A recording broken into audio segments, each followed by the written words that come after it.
La confusion entre le contrôle aérien et l'hélicoptère militaire a joué un rôle dans l'accident. Une communication améliorée aurait pu prévenir cette tragédie. L'accident s'est produit à proximité de plusieurs monuments emblématiques. Cette proximité compliquait la gestion du trafic aérien.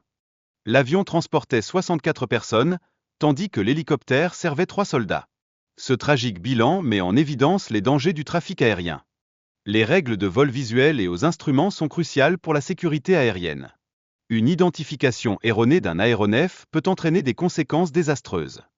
Il est essentiel d'assurer une communication claire entre les tours de contrôle et les pilotes pour prévenir les accidents. Les erreurs d'interprétation peuvent engendrer des situations périlleuses. Les missions de sauvetage après un accident aérien présentent des défis, notamment l'accès à des zones profondes et des conditions météo difficiles. Cela complique la récupération des victimes et des débris.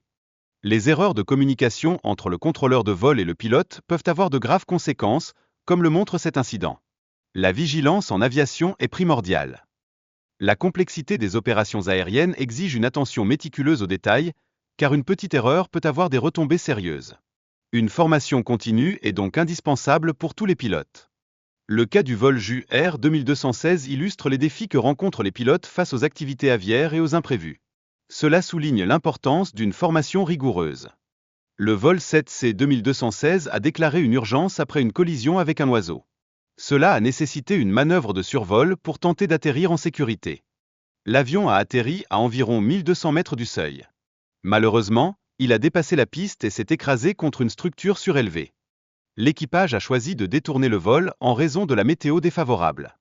Cette décision a été communiquée aux contrôleurs aériens avant l'accident.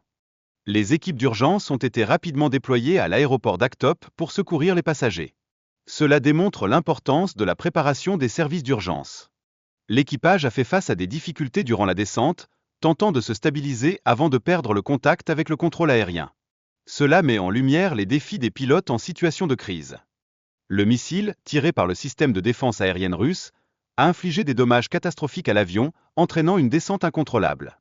Cela souligne les dangers des systèmes de défense aérienne près des zones civiles.